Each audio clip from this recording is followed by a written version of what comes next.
Hi friends, ടീച്ചറമ്മയും കുട്ടികളും എന്ന ചാനലിലേക്ക് എല്ലാവർക്കും സ്വാഗതം. നമ്മൾ ടീനയുടെ കഥയുടെ 3ാം ഭാഗത്തിൻ്റെ ആദ്യ കഥ കേട്ടല്ലേ?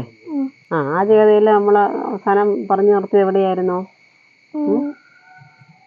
ടീനയ്ക്ക് കുഞ്ഞുങ്ങളുണ്ടായി. കുഞ്ഞുങ്ങളെ എല്ലാവരും കൊണ്ടുപോയി. ഒരെണ്ണത്തിനെ മാത്രം ബാക്കി വെച്ചു. ഒരു കുട്ടി അല്ലേ, അതിന് ടൈഗർ എന്ന് പേരിട്ടു. പിന്നെ മോനും മരുമോളും പിന്നെ കുഞ്ഞ് വഴക്കായി. അവർ പിണങ്ങി കുഞ്ഞിനെ എടുത്തുകൊണ്ട് പോയി അല്ലേ? അപ്പോൾ ആകെ വിഷമത്തിലായി മറിയാമ്മ ചേർത്തി. അപ്പോൾ ഇങ്ങനെ ഇവർ വിഷമിച്ചൊക്കെ ഇരിക്കുന്ന സമയത്ത് പെട്ടെന്നൊരു ദിവസം പിന്നെ ജെസ്സി, അതായത് മരുമോള് വിളിക്കുന്നു. ഫോൺ വിളിക്കുകയാണ്. പെട്ടെന്ന് ഏതോ ഒരു വലിയ ആശുപത്രിയുടെ പേര് പറഞ്ഞിട്ട് അങ്ങോട്ടേക്ക് വരണമെന്ന് പറഞ്ഞു. അപ്പോൾ എന്നാന്ന് ചോദിച്ചപ്പോഴത്തേക്ക് അവൾ ഭയങ്കര കരച്ചിലായിരുന്നു. അപ്പോൾ മറിയാമ്മ ചേർത്തിയും ബേബിച്ചിനും കൂടെ പെട്ടെന്ന് വണ്ടിയായിട്ട് ആശുപത്രിയിൽ ചെന്നു.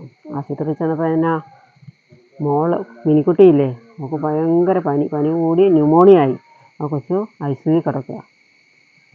അപ്പോൾ ICU കിടക്കുക എന്ന് പറഞ്ഞാൽ ഭയങ്കര സീരിയസ് ആണ് കണ്ടീഷൻ. അപ്പോൾ ഇവരാകെ നിലവിളിയായി.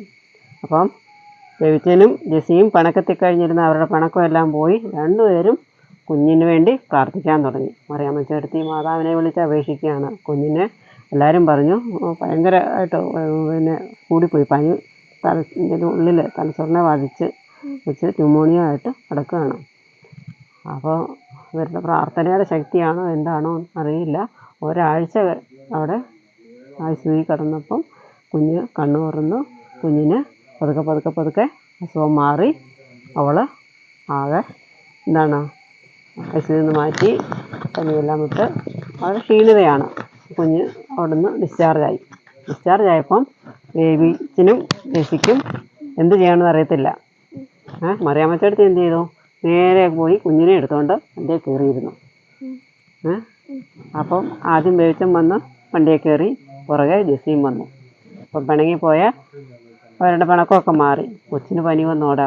അപ്പോഴാണ് അവർ ചിന്തിക്കുന്നത്, എന്നതാ അച്ഛനും അമ്മയും കൂടെ തമ്മിൽ പിരിഞ്ഞു പോയാൽ അതിൻ്റെ ദുരിതം അനുഭവിക്കുന്ന ആരാ അല്ലേ? അതിൻ്റെ കുഞ്ഞുങ്ങളല്ലേ. അവർക്ക് ഇതുപോലെ അറിയാവോ അല്ലേ? നിസ്സാര കാര്യത്തിനൊക്കെയാണ് അവർ വഴക്കടിച്ച് പിരിയുന്നത്.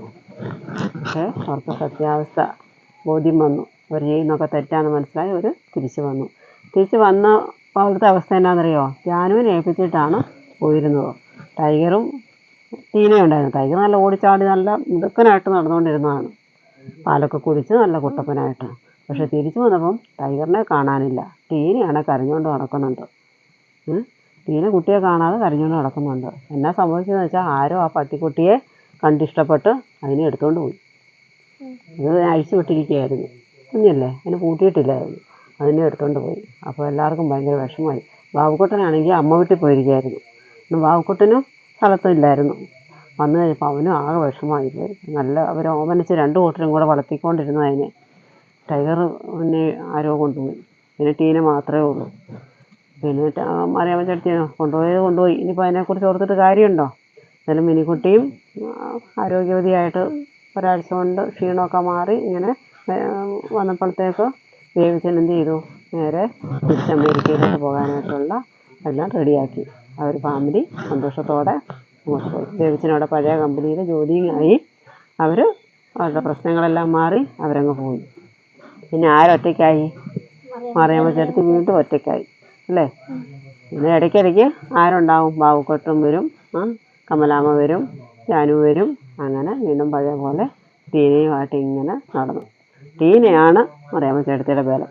എങ്ങോട്ട് തിരിഞ്ഞാലും ടീന കൂട്ടത്തിലുണ്ട്. പിന്നെ പറമ്പിലോട്ട് ഇറങ്ങുമ്പോൾ ടീന മുമ്പേ ഓടും. എല്ലാ അനക്കം കേട്ട് അവളാണ് മുമ്പേ ഓടി കുറച്ചുകൊണ്ട് എല്ലാത്തിനും നിയന്ത്രിക്കുന്നത്. ഇങ്ങനെ ഒരു ദിവസം ആ പറമ്പിൽ എന്തോ എടുക്കാനായിട്ട് മറിയാമ്മ ചേട്ടത്തി പോയി. മറിയാമ്മ ചേട്ടത്തി മഴക്കാലമായി, കാടൊക്കെ പിടിച്ച് കിടക്കുമായിരുന്നു. മറിയാമ്മ ചേട്ടത്തി ചെന്ന് ഒരു കയ്യാലയുടെ സൈഡിൽ ചവിട്ടിയപ്പം എന്ത് സംഭവിച്ചു? കല്ലം കടന്നു പോയി. മറിയാമ്മ ചേട്ടത്തി താഴത്തെ കുഴിയിലോട്ട് മറിഞ്ഞു വീണു. മറിയാമ്മ ചേട്ടത്തിയുടെ കാല് ഒടിഞ്ഞ് ഒന്ന് ഭയങ്കര വേദനയും വിഷമമായിട്ട് അവിടെ കിടന്ന് നിലവിളിച്ചു. ഈ കുഴി കിടന്ന് നിലവിളിച്ച് ആരെങ്കിലും കേൾക്കുമോ? ഇല്ല. പട്ടിക്ക് വെപ്രാളമായി. അത് കുരച്ചുകൊണ്ട് ചുറ്റിനും കിടന്ന് ഓടാൻ തുടങ്ങി. പട്ടിക്ക് മനസ്സിലായി മറിയാമ്മച്ചേട്ടത്തിക്ക് എന്തോ സംഭവിച്ചെന്ന്. പട്ടി നിലവിളിച്ചുകൊണ്ട് അറിയത്തില്ലേ, അതിന് ആപത്ത് വരുമ്പോൾ ഒരു വേറെ ഒച്ചയാണ്.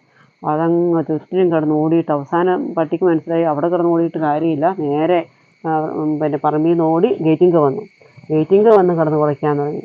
അതുകൊണ്ട് ആ വഴിയെ പോയവർ ഇതിനെ അറിയാമല്ലോ, ഇപ്പോൾ എല്ലാവർക്കും നല്ല പരിചയം. എന്നാടി എന്ന് ചോദിച്ചുകൊണ്ട് നിന്നപ്പോഴത്തേക്ക് പട്ടി തിരിച്ചോടി കുരച്ചോണ്ട് തിരിച്ചോടുവാണ്. ഉടനെ അവർക്ക് മനസ്സിലായി എന്തോ പ്രശ്നമുണ്ടെന്ന്. അപ്പോൾ അവർ പട്ടിയുടെ പുറകെ ടീനയുടെ പുറകെ ചെന്നപ്പോൾ എന്താ മറിയാമ്മ ചേട്ടത്തി കുഴി വീണ് എഴുന്നേക്കാൻ വയ്യാതെ കിടക്കുകയാണ്. പിന്നെ എല്ലാവരും കൂടെ കമലാമ്മ ഓടി വന്നു, ജാനുവും വന്നു, എല്ലാവരും കൂടെ കമലാമ്മയെ പിന്നെ പൊക്കി പിന്നെ ആംബുലൻസ് വരുത്തി നേരെ ആശുപത്രിയിലേക്ക് പോയി. അവിടെ ചെന്നപ്പം എന്താ സംഭവം, ഒരു കാല് ഒടിഞ്ഞിരിക്കുകയാണ്. കമ്പിയൊക്കെ ഇട്ട് ഒരു പിന്നെ അവിടുന്ന് പ്ലാസ്റ്ററൊക്കെ ഇട്ട് തിരിച്ച് ഒരാഴ്ച കഴിഞ്ഞപ്പോഴാണ് വന്നത്. മറിയാമ്മ ചേട്ടത്തിക്ക് ഒന്നും ചെയ്യാൻ പറ്റാത്ത അവസ്ഥ. അപ്പം മറിയാമ്മ ചേട്ടത്തിയുടെ അനിയത്തി വന്ന് കൂട്ടുനിന്നു. അവർക്ക് അവരുടെ വീട്ടിൽ അവിടെയും ആരുമില്ല. അതുകൊണ്ട് ഒരാഴ്ചയൊക്കെ നിന്നപ്പം പെൺമക്കൾ ഓരോരുത്തരായിട്ട് വിദേശത്തുനിന്ന് വന്നു. അപ്പം കഥയുടെ ബാക്കി ഭാഗം നമുക്ക് ഇനി അടുത്ത എപ്പിസോഡിൽ അല്ലേ? ഓക്കെ. ഇനി നമുക്ക് കുറച്ച് പൊതുവായ കാര്യങ്ങളൊക്കെ പറയാം അല്ലേ? GK ആണ്, എന്നാലും നിങ്ങൾക്കറിയാവുന്ന കാര്യങ്ങളൊക്കെയാണ് അല്ലേ? മഴക്കാലമാണ്, ഒത്തിരി അസുഖങ്ങളൊക്കെ പടരുന്ന സമയമാണ്. സാധാരണ നമുക്ക് ചുറ്റുപാടും കാണുന്ന അസുഖങ്ങൾ എങ്ങനെയൊക്കെയാണ് പടരുന്നത്, എന്ത് വഴിയായിട്ടാണ്, എന്താണ് അസുഖങ്ങൾ പടർത്തുന്നത് അല്ലേ? എന്തായിരിക്കും? വൈറസ്, ചെറിയ സൂക്ഷ്മജീവികൾ അല്ലേ? ബാക്ടീരിയ, അതും ചെറിയ സൂക്ഷ്മജീവികളാണ്. പിന്നെ കൊതുക്, പിന്നെ വായുവിലൂടെ അസുഖങ്ങൾ പകരുന്നു, വെള്ളത്തിലൂടെ പകരുന്നു, അങ്ങനെ പല വിധത്തിൽ അസുഖങ്ങൾ പടരുന്നുണ്ട്. അപ്പം മഴക്കാലം എന്ന് പറയുമ്പോൾ നമുക്കറിയാം, ആദ്യം നമ്മൾ പനി, ജലദോഷം അല്ലേ, ഇതൊക്കെ വൈറസ് പടർത്തുന്നതാണ്. വൈറൽ ഫീവർ, വൈറസ് പടർത്തുന്ന മറ്റ് ചില അസുഖങ്ങൾ ഏതൊക്കെയാണ്? കൊറോണ അല്ലേ, മഞ്ഞപ്പിത്തം, എയ്ഡ്സ്, അങ്ങനെ പല അസുഖങ്ങളും വൈറൽ രോഗങ്ങളാണ്, വൈറസ് പടർത്തുന്നതാണ്. പിന്നെ ബാക്ടീരിയ പടർത്തുന്ന അസുഖങ്ങളുമുണ്ട്. വില്ലൻ ചുമ, കുഷ്ഠം, ക്ഷയം, അങ്ങനെയുള്ള അസുഖങ്ങൾ ബാക്ടീരിയ പടർത്തുന്നതാണ്. പിന്നെ കൊതുക് അല്ലേ, കൊതുക് പടർത്തുന്ന അസുഖങ്ങൾ ഏതൊക്കെയാണ്? മലേറിയ, മന്ത് തുടങ്ങിയവ കൊതുകുകൾ അല്ലേ. കൊതുകുകൾ പലതരത്തിലുണ്ട്.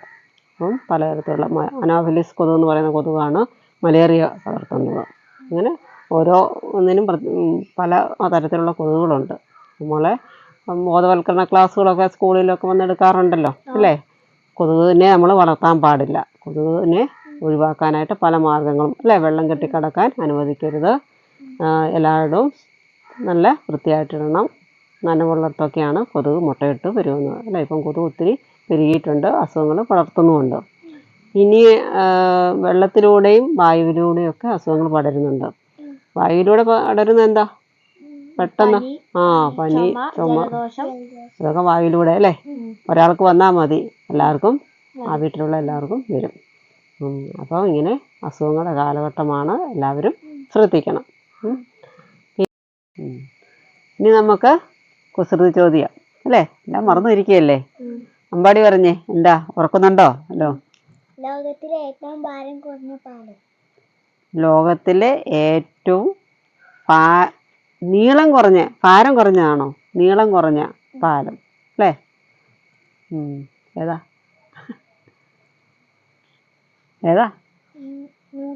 മൂക്കിന്റെ പാലം, ഏറ്റവും നീളം കുറഞ്ഞ പാലം. ഇനിയോ? ഒരു ആനയെ ഫ്രിഡ്ജിൽ കയറ്റാൻ എത്ര സ്റ്റെപ്പ് വേണം? ഒരാനയെ ഫ്രിഡ്ജിൽ കയറ്റാൻ എത്ര സ്റ്റെപ്സ് വേണം അല്ലേ? എത്ര സ്റ്റെപ്പ് വേണം? 3 സ്റ്റെപ്പ്. ഏതൊക്കെയാ?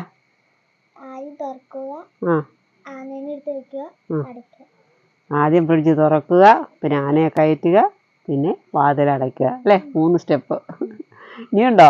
പിന്നെ ഒരു സിംഹത്തിന്റെ ബർത്ത്ഡേ, ആ ബർത്ത്ഡേക്ക് എല്ലാ മൃഗങ്ങളും വന്നു, ഒരു മൃഗം മാത്രം വന്നില്ല. ആരാ?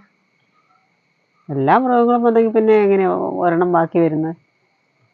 എല്ലാ മൃഗങ്ങളും വന്നു, ഒന്നും വന്നില്ലെന്ന്. ആരാ? അമ്പടിക്കറിയാമോ? ആന. ആന ഫ്രിഡ്ജിലായിരുന്നു. കൊള്ളാം. ഇനിയുണ്ടോ? പിന്നെ ആ, ഒരു കാല് ഭാരം വഹിക്കുന്ന ആളാരാ? കൂൺ. കൂണ് ഒറ്റക്കാലിൽ ഇങ്ങനെ കുടവ് ചൂടി നിൽക്കും അല്ലേ? അപ്പോൾ ഇന്നത്തെ നമുക്ക് വൈൻഡപ്പ് ചെയ്യാം. ആ, ടീച്ചറമ്മയും കുട്ടികളും എന്ന ചാനൽ എല്ലാവരും കാണുക, അഭിപ്രായങ്ങൾ പറയുക, ഞങ്ങളെ പ്രോത്സാഹിപ്പിക്കുക. ബൈ.